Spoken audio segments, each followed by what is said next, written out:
Donc, ce que j'aimerais partager avec vous, c'est deux textes sur lesquels nous avions déjà travaillé.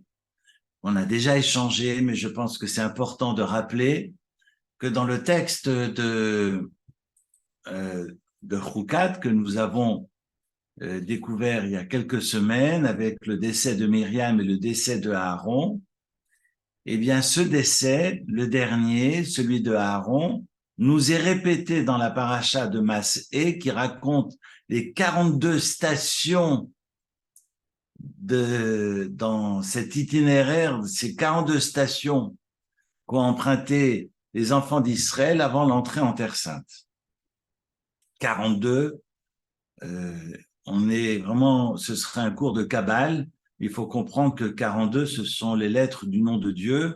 Il y a beaucoup de textes talmudiques et plutôt mystiques autour du traité de Chagiga qui en parlent, et beaucoup de textes kabbalistiques, parce que ces 42 nous rappellent aussi Maaseh Bereshit, donc la création de la terre, et on sait d'ailleurs l'abréviation le même et le bet fait également correspond également à ce même bet 42 stations. On est vraiment dans une approche totalement ésotérique. Je ne vais pas rentrer là-dedans, mais c'est vrai que pour Akadosh Baruch Hu, c'est important de rappeler toutes les stations, qu'elles furent bonnes ou qu'elles furent mauvaises. Parce que c'est vrai que si, comme disait Rav Rosenblum que j'ai écouté vendredi, si le mauvais souvenir du mariage avec Israël, quand on a vu que le mari attendait sous le dais nuptial et que la mariée était en train de dormir, je ne sais pas si ça vous est déjà arrivé d'assister à un mariage et qu'une heure avant la choupa, et on demande où est la mariée, et puis le papa qui dit, eh ben, je suis désolé, mais là, elle est en train de dormir, il faut pas la réveiller. Euh, et c'est exactement ce qui se passe, ce qui s'est passé le 6 Sivan, vu que l'ensemble du peuple était en train de roupiller, alors que le bon Dieu attendait sur le mont Sinaï pour donner la Torah. Évidemment, je mets des guillemets, mais c'est de comprendre que tous les épisodes sinistres de l'histoire de cette sortie d'Égypte et de l'histoire juive dans le désert sont rappelés parce que nous enseigne d'ailleurs dans la Kabbale, il nous enseigne nos sages dans la Gemara qu'à partir du moment où il y a repentance, que ces mauvais épisodes sont transformés en bénédictions. Évidemment, une repentance, une teshuva honnête et entière, eh bien, tout ce qui est sinistre, tous ces événements tragiques sont transformés, sont transcendés et sont transformés en brachot, en bénédiction. Et donc sont présentés le Kav Zechut pour le mérite des enfants d'Israël ayant effectué, ayant opéré une teshuva pleine et entière.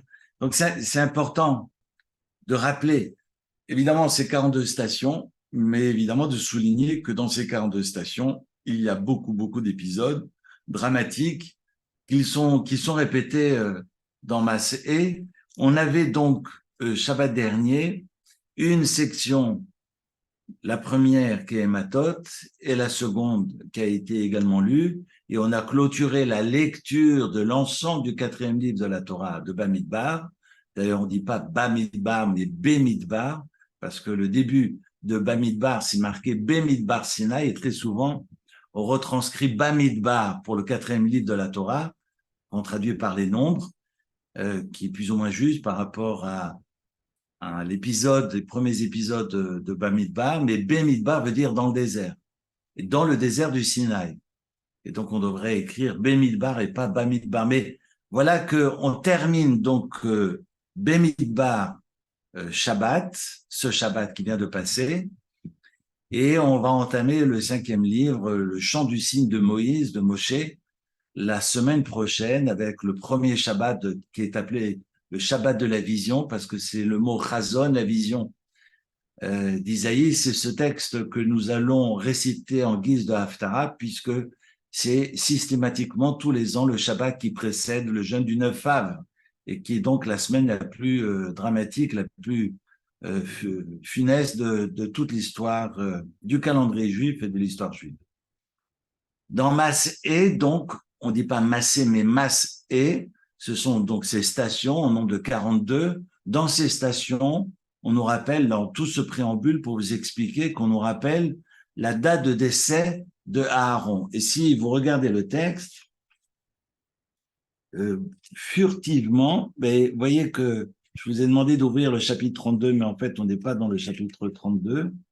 Mais simplement vous rappeler qu'au chapitre 33, verset 38, 33-38, on nous dit que Aaron est monté sur la montagne de Hor, la montagne dénommée Hor, à la demande de Dieu.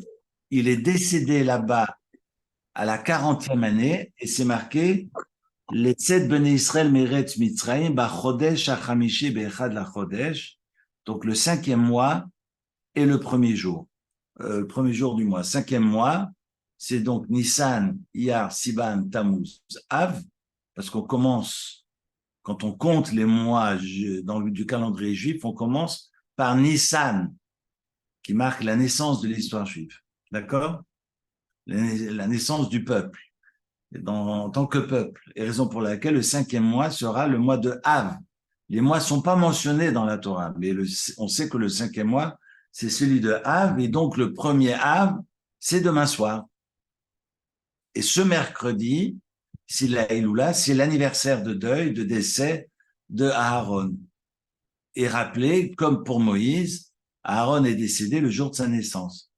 Pour que ces 123 années, plus tard, ce sera le cas pour Moïse, pour ses 120 années, que ces 123 années soient pleines et entières. Pour vous expliquer, si par exemple, nous savons que Aaron est décédé le premier Av, s'il est né effectivement le premier Av, il ne peut pas décéder la veille parce qu'il va manquer des heures. Et Dieu veut absolument, comme c'est marqué au début de la Genèse, Abraham ba bayamim, et Abraham est venu avec ses jours. En fait, ce sont tous ces jours de sa vie qui étaient totalement investis, incarnés, et raison pour laquelle il n'a pas manqué de jours, il n'a pas manqué de minutes, et que tous ces temps, jusqu'à l'heure, jusqu'à la seconde de sa naissance, eh bien, il faut que ces années, ces 123 années, et plus tard, on dira la même chose par rapport à Moïse, que ces années soient entières. Raison pour laquelle on sait que Moïse est décédé le 7 Adar, qui fut le jour de sa naissance, c'est quand le descendant de Amalek va décider du 7 Adar, pensant que Moïse est décédé le 7 Adar, au mois de Adar, pour exterminer le peuple d'Israël, eh bien, il va omettre le fait que Moïse est également né ce jour-là du 7 Adar. Donc, lorsqu'il y a Yérida, il y a aussi une Aliyah. Lorsqu'il y a obscurité, ben, dans cette obscurité germe aussi la lumière, germe aussi la renaissance. Et donc, on peut penser que le peuple va baisser les bras ce jour-là et trouve sa force dans cette obscurité pour faire preuve de résilience et pour se relever. Du fait que Moïse n'est pas seulement décédé le 7 Adar, mais il est également né le 7 Adar. Et on dira la même chose pour Aaron, qui est donc né le premier Av et décédé le premier Av.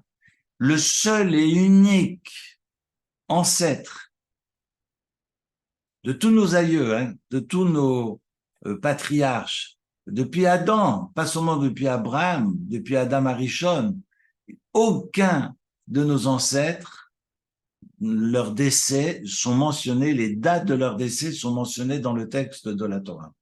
On le sait pour Moshe, je vous l'ai dit, comme on le sait pour Myriam, qui est décédée le 10 Nissan, tout ça on le sait dans les textes de nos maîtres, mais le seul et unique ancêtre dont on mentionne la date de décès dans le texte de la Torah, mentionné clairement, c'est pour Aaron à Cohen. J'ai envie de dire que Aaron est Rodef Shalom, est celui qui pourchasse la paix et qui se bat pour l'unité. Et j'ai envie de dire que toute la Torah est là pour nous apprendre l'humilité et l'unité. Pas l'unité parce qu'on se ressemble, l'unité justement parce qu'on ne se ressemble pas. Et quand Aaron décède, eh bien c'est marqué dans le texte, regardez votre texte, au verset suivant, au verset 40 du chapitre 33, « Vaishma Knaani melech Arad, v'hu yoshev banege be'eretz Kenan, bevo bnei Israël. » Voilà que Canaani, les Cananéens décident de livrer bataille contre Israël, sachant que Aaron, de par sa présence, le miracle des nuées permettait de se protéger des flèches ennemies.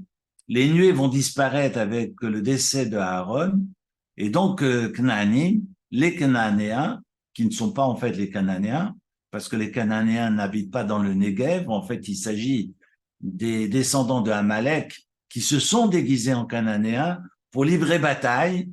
Et pourquoi Amalek survient à ce moment-là, pensant évidemment qu'ils peuvent livrer bataille parce que les nuées sont absentes.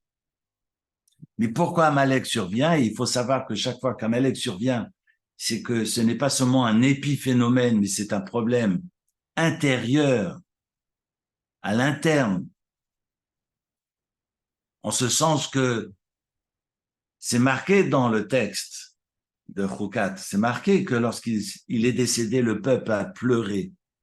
Mais le deuil, c'est pas seulement la tristesse, les larmes. Le deuil, c'est une remise en question. Et quand on fait une oraison funèbre, c'est ce que je voulais souligner, évidemment je radote parce que c'est quelque chose que j'ai souvent répété, mais quand on fait une oraison funèbre, on ne le fait pas pour le défunt. On ne dit pas ce que l'on dit pour que la personne puisse rejoindre le trône céleste. Le bon Dieu n'a pas besoin de nous, à moins qu'on se prenne pour des dieux. Le bon Dieu n'a pas besoin de nous pour que ce défunt soit auprès du trône céleste. Et qui sommes-nous pour imaginer un instant qu'on va pouvoir, en revanche, quand on fait une oraison funèbre et qu'on a le corps de Aaron devant nous, si j'ose dire, et qu'on va clamer à Verrier dans l'oratoire que cet homme était généreux, que cet homme était extraordinaire. Oui, ok. Mais pourquoi on le dit? Parce que la personne n'est plus. Alors qui va être généreux à sa place? Qui va être extraordinaire à sa place? Si on fait une oraison funèbre, c'est pas pour que le mort soit plus en paix, parce que la personne est en paix, elle n'a pas besoin de nous pour rest in peace. Mais si la personne a été généreuse et a porté la communauté à bout de bras, et cette personne n'est plus, mais qui va faire le boulot? Et l'oraison funèbre, elle est là pour ça. Et c'est pour ça qu'Amalek survient. Amalek survient parce que justement, ils ont pleuré, mais ils ne se sont pas remis en question. C'est intéressant de rappeler que cette période de Avelout, parce qu'on est dans une période d'Avelout, entre le 17 Tammuz et le 9 Av, alors on doit réduire nos joies. Alors on va réduire les joies. On ne se marie pas, on ne festoie pas, mais ça ne veut pas dire qu'il faut pleurer. Rappelez-vous ce texte de Makot, le traité talmudique de Makot à la dernière page où Rabbi Akiva rigole en voyant ce renard sortir des décombres du temple détruit, des ruines du temple de Jérusalem, et Rabban Gamiel, Rabbi Eliezer ben Azaria et Rabbi Yoshua sont étonnés de le voir. Ils sont en train de pleurer, puis ils sont étonnés de voir Rabbi Akiva en train de sourire. Mais il dit, pourquoi tu souris? Ben parce que Dieu a exaucé sa promesse. Et on sait que dans le texte de Zacharie, c'est marqué que, évidemment, nos anciens, comme les enfants, joueront dans les rues et que tout sera reconstruit. Donc, de la même manière, Dieu a promis de détruire, il a détruit. De la même manière, il a promis de construire, il le construira. Donc, la question n'est pas de savoir est-ce que vous avez assez de lotus en poche pour pouvoir... non, c'est de savoir, ok, il y a un temps de tristesse qu'on doit évidemment accueillir. On ne s'assoit pas sur ses émotions, sinon ça donne du boulot pour les psys.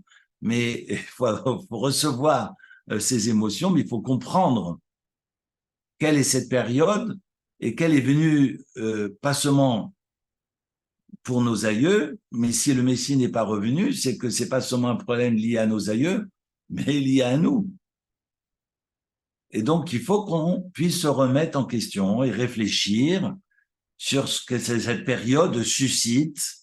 Et on réduit effectivement nos joies et nos festivités pour nous questionner. Moi, je me souviens que quand j'étais gosse, en colonie de vacances, à Échoroun, que mes parents dirigeaient, ont dirigé toute leur vie jusqu'à la fin, eh bien, mon père prenait le temps, le jour de Tisha B'Av, parce que les colonies de vacances, à l'époque, ça durait un mois, un peu plus près d'un mois, ça durait pas juste 10 jours. Euh, et puis, on asseyait tous les enfants dont je faisais partie, j'avais 5, 6, 7 ans, on était 150 assis par terre, parce qu'on ne s'assoit pas sur des chaises le jour du 9 av, vous le savez. Et donc, il nous asseyait tous par terre, et puis il tournait et racontait ses souvenirs de la Shoah.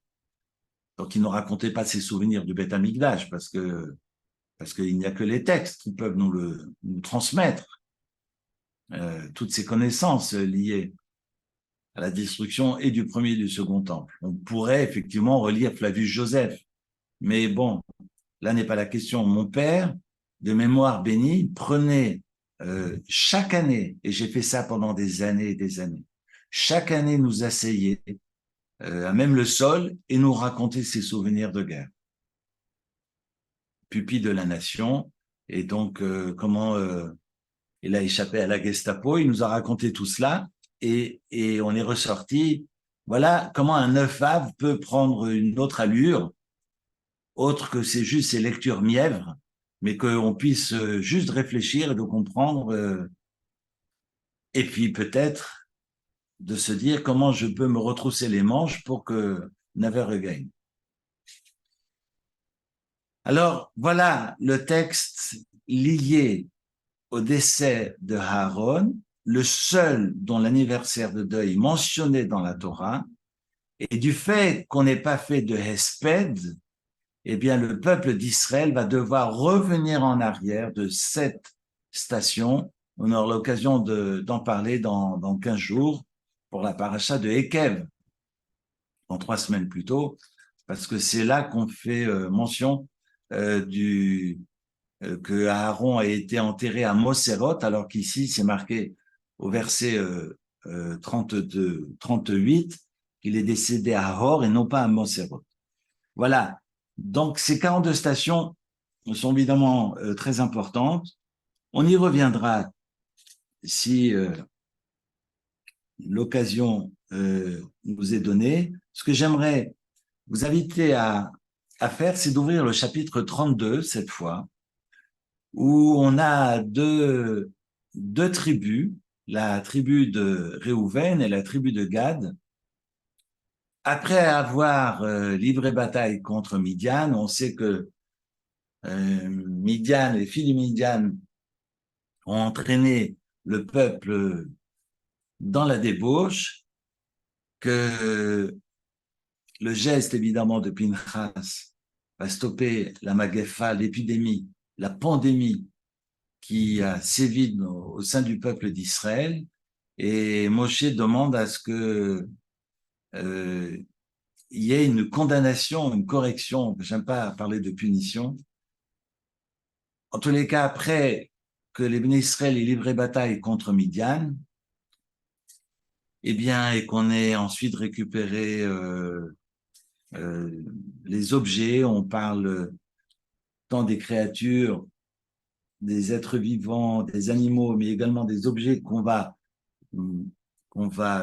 purifier, qu'on va cachériser. C'est là qu'on va apprendre comment est-ce qu'on cachérise de la vaisselle. Rien à voir avec l'immersion. L'immersion, c'est pour les vaisselles neuves, mais on parle d'une vaisselle déjà utilisée et on l'apprend dans notre paracha de cette semaine autour de Elazar à Cohen.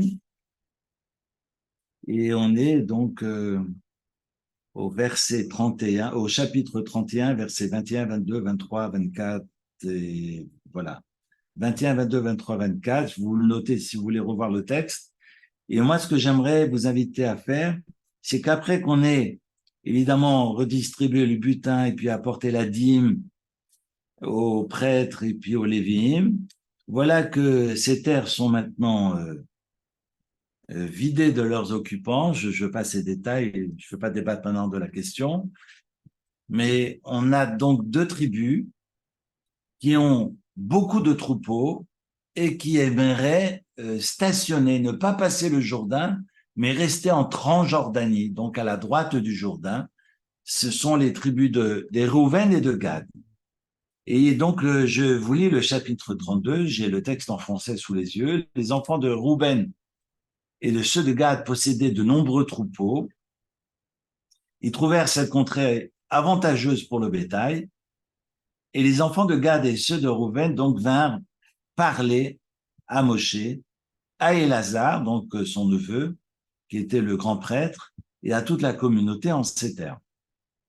Atarot, alors ce sont des régions et des villes, Atarot, Divon, Yazer, Nimra, Heshbon, Elalé, Seban, Nebo, Béon, ce sont des régions propices, ce sont des villes propices au bétail, et donc tes serviteurs ont beaucoup de bétail. Sous-entendu, si mon allusion est claire, nous aimerions pouvoir rester ici.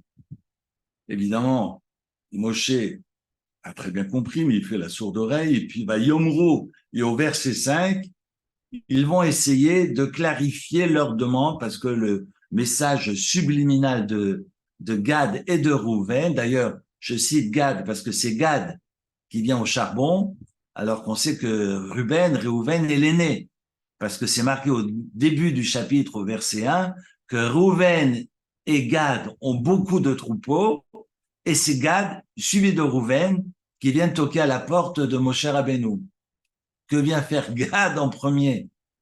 On a parlé de Réhouven, et Réhouven est l'aîné, mais apparemment, est-ce que Réhouven n'a pas osé? Est-ce que... Voilà, ça aussi, ce sont des questions, mais on a en tous les cas Gad qui vont être les premiers à solliciter Moshe et Lazare, mais qui vont pas être très très clairs en disant voilà cette terre qui est propice au bétail, et puis nous avons beaucoup de bétail. Et là, évidemment, Moshe reste de marbre, et donc ils renchérissent, et on est au verset 5. Vayomru, et ils dirent, si on a trouvé faveur à tes yeux, Yutan et Haaretz Azot lavadecha lachuza, évidemment, ce pays a été donné en propriété donc à tes serviteurs, donc allez-y avec joie et allégresse, mais Al ta'virenu et Yarden, ne nous fais pas passer le Jourdain. Et là, évidemment, Moshe sort de ses gonds.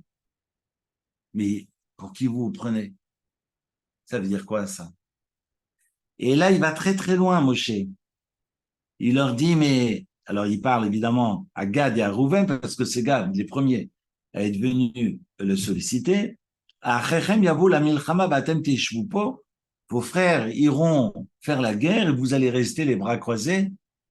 Vous allez jouer, faire les Suisses. Non, je rigole. Vous allez rester planqués en Transjordanie et laisser votre peuple, vos frères, finalement, livrer bataille de l'autre côté du Jourdain. Mais c'est scandaleux. Et il va même encore plus loin. Il va leur dire, et là on est au verset 7, pourquoi est-ce que vous voulez décourager les enfants d'Israël de marcher vers le pays que Dieu leur a donné? Parce que sachez, koaswa votechem, c'est comme ça qu'on fait vos pères, avec l'histoire des Méraglim, des éclaireurs. Lorsque il s'est agi, lorsque je les ai envoyés à Kadesh Barnea pour explorer le pays, ils sont montés jusqu'à Eshkol, ils ont exploré le pays, puis ils sont revenus décourager l'ensemble du peuple de se rendre au pays que Dieu avait donné. Et ce jour-là, ce jour-là, Dieu s'est fâché. Et le courroux de Dieu s'est allumé. Il prononça ce serment. Si jamais il voit ces hommes sorti de l'Égypte âgé de 20 ans ou plus, la contrée que j'ai par serment promis au patriarche, eh bien, ils seront évidemment condamnés, ils ne pourront pas le voir, parce qu'ils m'ont été infidèles, sauf Caleb ben Yefouné et Yoshua ben Nun. Et donc Dieu, du fait qu'ils ont été découragés le peuple et que le peuple a suivi, Dieu les a condamnés à rester 40 ans, Atom Kolador, jusqu'à ce que le dernier de cette génération fut éteinte et qui avait donc démérité devant Dieu, comme c'est marqué, Aoseara Bene Hashem, et Vine Kamtem Tachat Avotechem. Je trouve le texte très très dur. Maintenant, vous allez marcher sur les traces de vos pères, vous êtes moins que rien, et Vayasaf, Od la Anichu Bamidbar, Vishechatem Bechol Hamazé, et vous, donc, vous aurez fait tout le malheur, Vishechatem, c'est vraiment détruire le Chol Hamazé, vous aurez fait le malheur de tout ce peuple. Moshe est allé très très loin. Et là, il est dans une colère noire, parce qu'il dit, on s'est déjà mis le doigt dans l'œil, on va pas recommencer. Et on a perdu 40 ans à cause de cela. Et là, évidemment, tout de suite, Gad et Rouven disent, attends, non, mais c'est pas ça. On va venir avec vous. Mais laisse-nous, Moshe, juste, Ygesho est là, et on est au verset 16, laisse-nous juste construire des guidrotes son. Guidrotes, ce sont des parcs fermés, des bergeries pour nos brebis et pour notre bétail. Varim les tapez-nous, et des villes pour nos familles. Et puis, et on va partir en guerre. On va aller, on sera même devant. D'ailleurs, Gad est réputé pour être les plus vaillants et seront toujours au devant du peuple. Et Gad sera là. Il dit, mais t'inquiète pas, on va construire des bergeries pour nos bêtes et puis on fera également des maisons pour nos enfants. Ça aussi, c'est un texte pas clair. Parce que nombreux sont ceux qui diront, mais attendez, non, elle est où l'éducation, la pédagogie veut qu'on construise d'abord des écoles avant de penser à la niche du chien. C'est-à-dire d'abord des écoles, des yeshivot, des synagogues, des bibliothèques, et puis quand vos enfants seront assis derrière leurs bouquins, on pensera à construire des bergeries. Ah, c'est le monde à l'envers. Non, mais on va partir, on ira faire la bataille avec les béné Israël, et puis quand chacun sera installé dans sa terre, eh bien, nous rejoindrons nos épouses et nos enfants, et puis surtout nos brebis. Regardez le texte.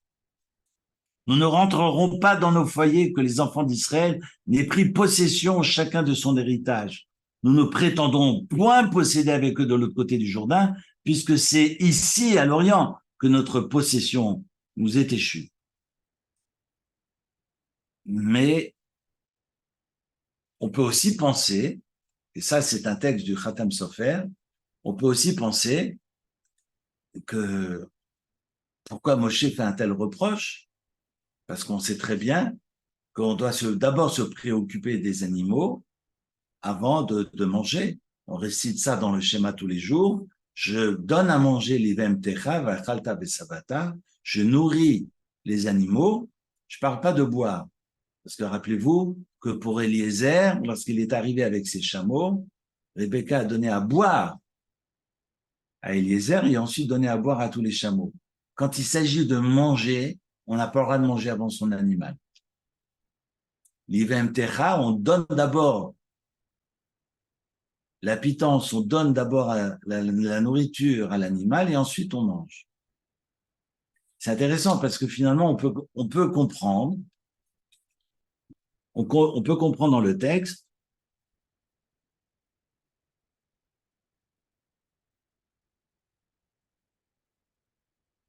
et c'est la halakha d'ailleurs qui le mentionne très clairement, d'un principe du Talmud, qu'on doit d'abord s'occuper des besoins des membres de sa maisonnée, donc ça comprend aussi les animaux, avant de penser à soi. Et c'est la raison pour laquelle on doit d'abord nourrir l'animal domestique avant de passer à table. Mais le Khatam Sofer explique que ça, c'est valable seulement pour le juste, pour le tzaddik. Parce que si ce maître est un homme qui est digne, un tzaddik, et qu'il mérite que Dieu lui envoie sa subsistance, et donc l'animal va dépendre de lui, et donc il va d'abord nourrir l'animal, et puis il est garanti de pouvoir manger, et l'animal est mentionné en premier. Intéressant que Moshe Rabbeinu n'en pense pas autant, et il leur dit, non, non, c'est pas comme ça que vous allez construire. Regardez le verset 24. Benu lachem harim betapechem, ugderod letzonachem, vayotzim mipechem tasu. Vous allez d'abord construire des villes pour vos enfants, et ensuite seulement des parcs pour les brebis. Et soyez fidèles à ce que vous avez dit, soyez fidèles à votre parole, et vous la respecterez jusqu'au bout. D'ailleurs, c'est tout le sujet du début de Matot. Et le début de Matot, c'est l'annulation des vœux. On sait que ce verset, Lo Yachel Devaro, parce que sur les deux mitzvot et les seuls uniques mitzvot, il n'y en a que deux de toute la paracha de Matot, il y en a 6 dans Massé, mais la première, c'est Lo Yachel Devaro, de ne pas profaner sa parole.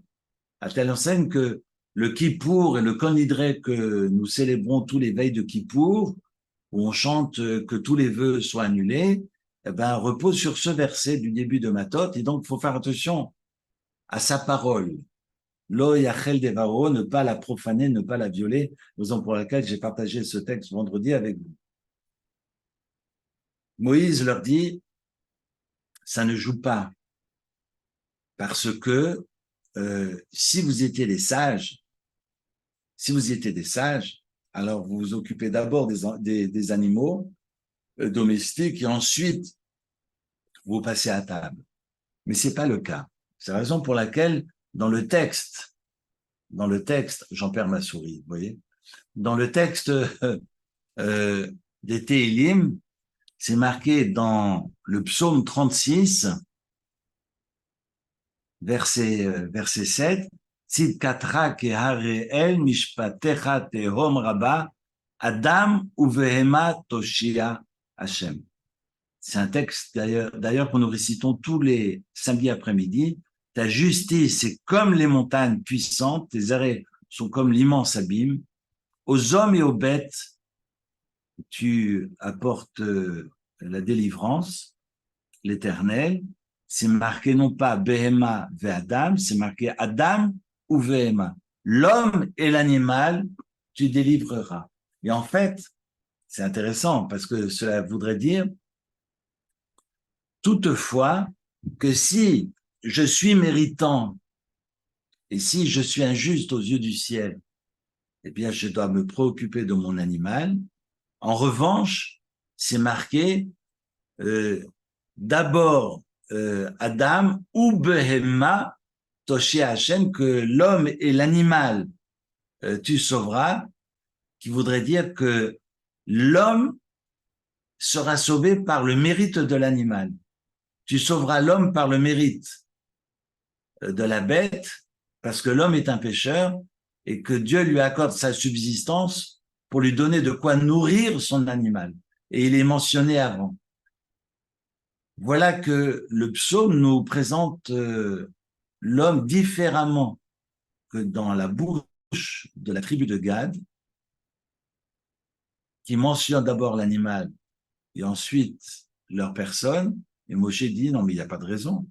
Vous êtes obligés de vous préoccuper d'abord de vos enfants et de vos familles avant de penser à vos brebis. Pour quelle raison? Et là, au regard du texte du Khatam Sofer, son interprétation du psaume, c'est que effectivement, si l'homme n'est pas méritant, il est mentionné d'abord parce que c'est par le mérite de l'animal qu'il recevra sa subsistance.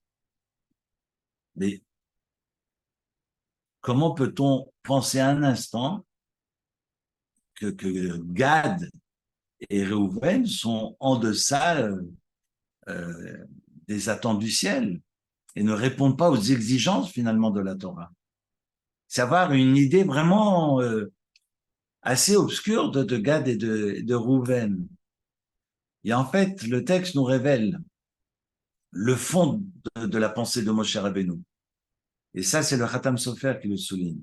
Parce que quand vous regardez le texte, alors, je vais faire un peu de ménage, c'est que quand vous regardez le texte, lorsque Gad et Rouven diront, eh bien, on va construire des parcs pour nos brebis, puis nous construirons des villes pour nos enfants, et nous partirons livrer bataille, c'est marqué, nous irons en armes, les Chaletz Rushim, l'Ifne Ben Israël, devant les enfants d'Israël.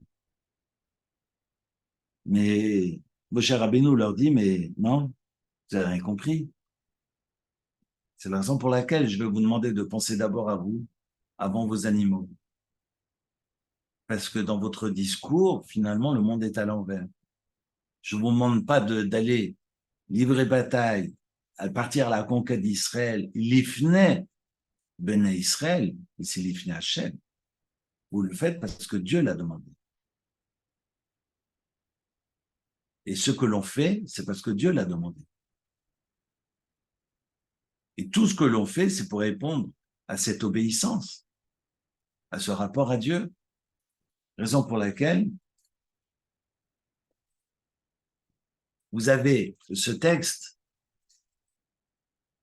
et si vous ouvrez le chapitre 32 et que vous regardez les versets du verset 20 pratiquement jusqu'à la fin de l'entretien avec Moshe Rabbeinu,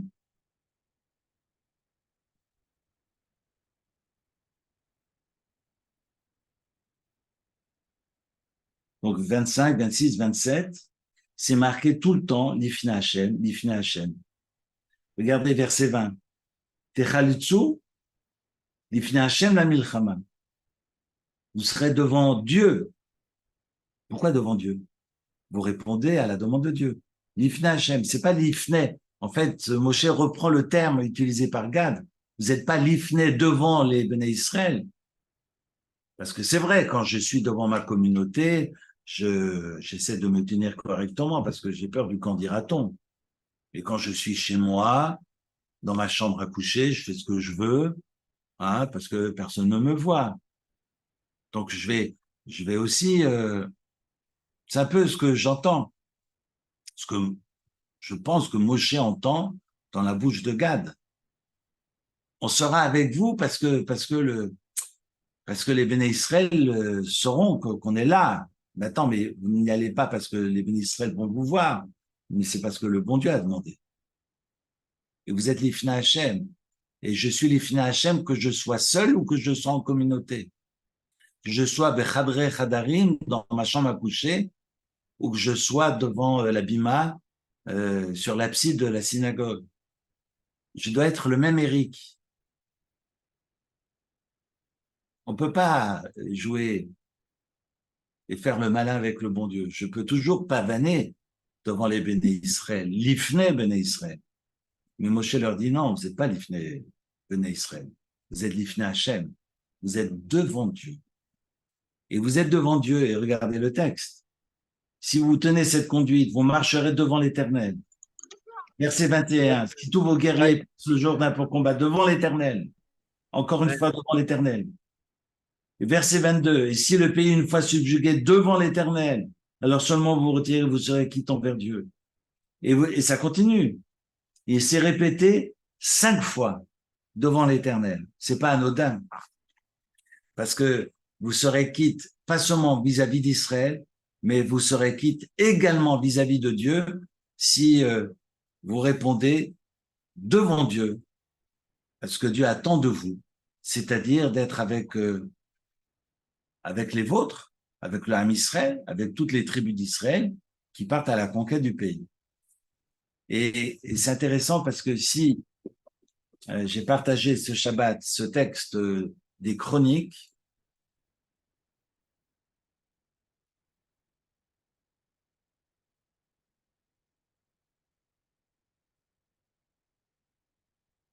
on sait que une des raisons pour lesquelles Rouven a voulu rester en Transjordanie, c'est pour des raisons business.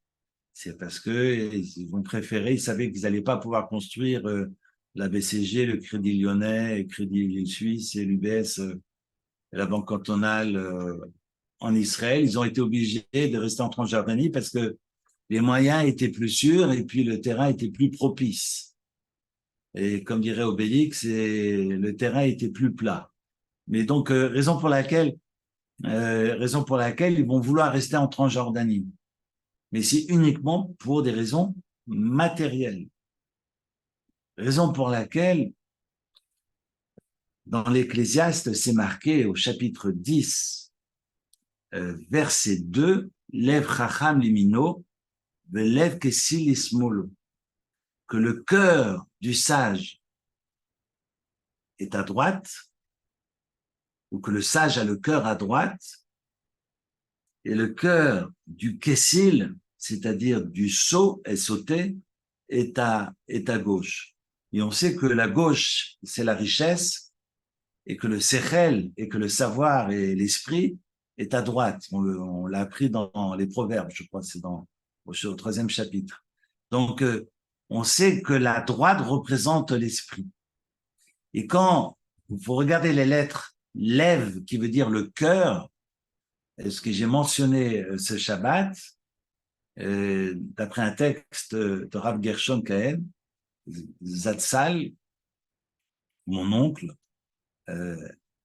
Zichrono Livracha, c'est que le mot Lev, Lamed Bet, dans l'alphabet, avant le Bet, il y a la lettre Aleph, et avant le Lamed, il y a la lettre Kaf. Avant le Bet, il y a le Aleph. Avant le Lamed, il y a le Kaf. Chaf, hein, vous pouvez ne pas mettre un point. Et Aleph et Chaf se lit Ach, qui veut dire mais. Et on sait que le mot mais, cette conjonction, ce mais où est donc? Eh bien, ce mais vient diminuer les choses ou bien vient partager la journée, comme c'est le cas du 14 Nissan, parce que c'est marqué Ach dans ce verset du 12e chapitre de l'Exode. Et donc le Ach vient apporter un regard une approche de diminution. En revanche, à la gauche, parlons-en, à la gauche du mot cœur, de ces deux lettres, Lamed et Bet, après le Bet, vous avez le Gimel, et après le Lamed, vous avez le Mem, qui forme le mot Gam, qui veut dire aussi. Et on sait que ce mot Gam vient les rabotes, vient vouloir enrichir, et donc vouloir encore et encore, raison pour laquelle c'est marqué Rav Mikne. Il y a beaucoup, mais quand on dit on a beaucoup, c'est qu'on veut encore. Raison pour laquelle, lorsque Ésaü rencontre Jacob, et Ésaü ne veut pas de tous ces cadeaux, parce que Jacob essaie de l'amadouer pour qu'il baisse les armes, et Ésaü lui dit, mais yesh li rav, j'ai beaucoup. Mais on comprend très bien, d'après les sages, que j'ai beaucoup veut dire, mais je veux encore. Alors que Jacob lui dira, yesh li kol, j'ai tout.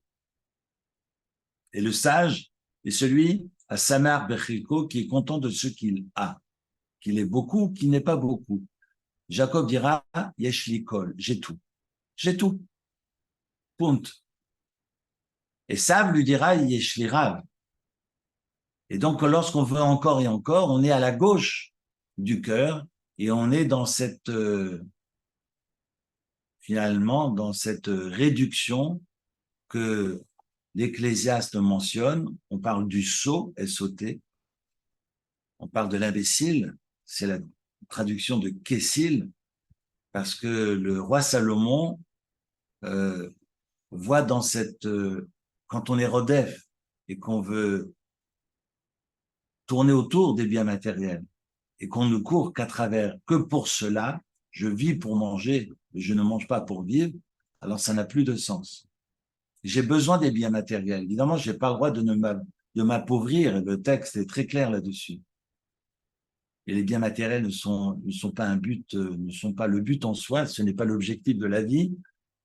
Raison pour laquelle Gad et Rouven ont peut-être mal compris l'attente de Moshe Rabbeinu. Vous partirez avec les enfants d'Israël, parce que si le but ultime de votre vie, c'est de posséder et de bâtir des banques en Transjordanie, eh bien, on s'est pas battu pendant 40 ans et on n'a pas attendu 40 ans pour cela. C'est pas ça le but de la vie. On n'est pas mevakesh lachem. La recherche de la vie, la recherche existentielle ne tourne pas autour du pain. Il faut trouver un sens autre que le lechem pour que ça puisse devenir un vrai halom. D'ailleurs, c'est l'anagramme de lechem. Pour que ça puisse devenir un rêve, qui puisse donner du sens à la vie.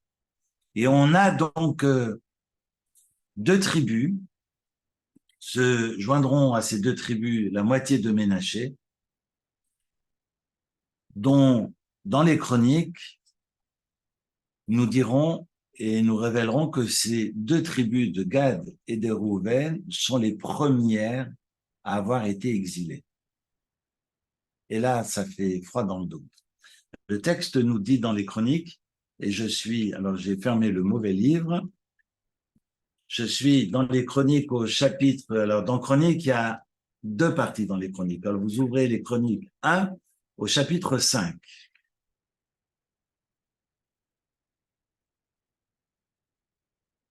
Et dans le chapitre 5, c'est marqué, au verset 25, et ils sont devenus infidèles au Dieu de leur père et ils se sont prostitués au Dieu des peuples du pays, que Dieu avait exterminé devant eux. Alors, évidemment, Dieu se fâche parce qu'ils n'ont rien compris. Vayar Elohé, Elohé Israël est droit pour le Melech Ashur. Et donc, voilà que le bon Dieu va susciter, va éveiller, va réveiller, va exciter l'esprit du roi de Ashur, le roi d'Assyrie, et également le Tilgat-Pilneser, qui est également Melech Ashur, un roi d'Assyrie, Bayaglem, la Rouveni, la Gadi, la Chassi Shevet Amnaché, extraordinaire, et ça fait froid dans le dos, c'est que ces deux rois d'Assyrie vont déporter la tribu des Rouven, la tribu de Gad et la moitié de la tribu de Ménaché, Vayeviem Lachlach Vechavor Vara Nar Gozan, et là on est sur des lieux dans le nord, au-dessus d'Israël, en Assyrie, pour les amener à Chalach, à Chabor, à Hara, et près du fleuve de Gozan, à Dayomazé, et c'est ce Dayomazé que je trouve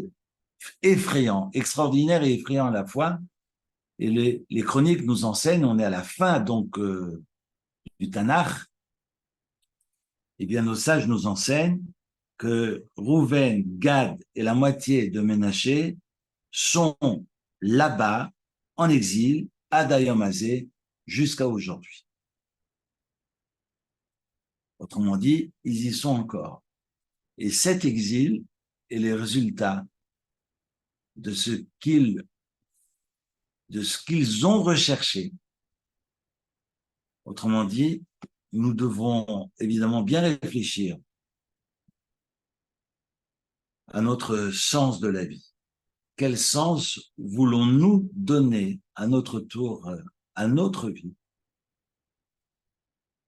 On a besoin évidemment de biens matériels, parce que sinon, nous ne pourrions pas manger. Et cela va de soi. Et je n'ai jamais dit le contraire. Mais la Torah nous enseigne que c'est pas ça le but de la vie.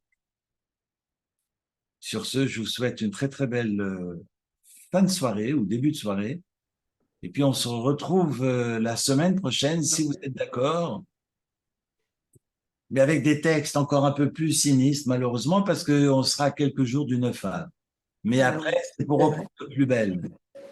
Et comme dit, on nous enseigne chez les Lubavitch, en fait, il faut réduire la simcha. Mais eux traduisent, non, il faut réduire dans la simcha. C'est-à-dire qu'en fait, on fait moins, mais ce que l'on fait, on doit rester dans la joie. Donc, on fait moins de festivités, mais le peu qu'on fait, eh bien, il faut le faire pleinement avec la banane. Et donc, il faut rester avec la banane toute sa vie. Et moi, je trouve que C'est beau ça. c'est beau et puis ça donne de la force pour continuer.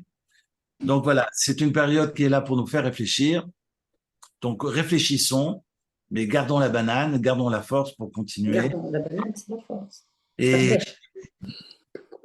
et de redonner un peu de sens au monde dans lequel nous sommes. Et Erev Tov לכולם, שבוע טוב. Erev Ah, ça Tov, va bien. Shabbat Tov. Merci beaucoup. Kodesh Tov. Ciao, bonne soirée à tout le monde. Merci Eric, c'est toujours Merci passionnant. beaucoup. Merci. Merci beaucoup. Merci. Bonne soirée. Bonne semaine à tous.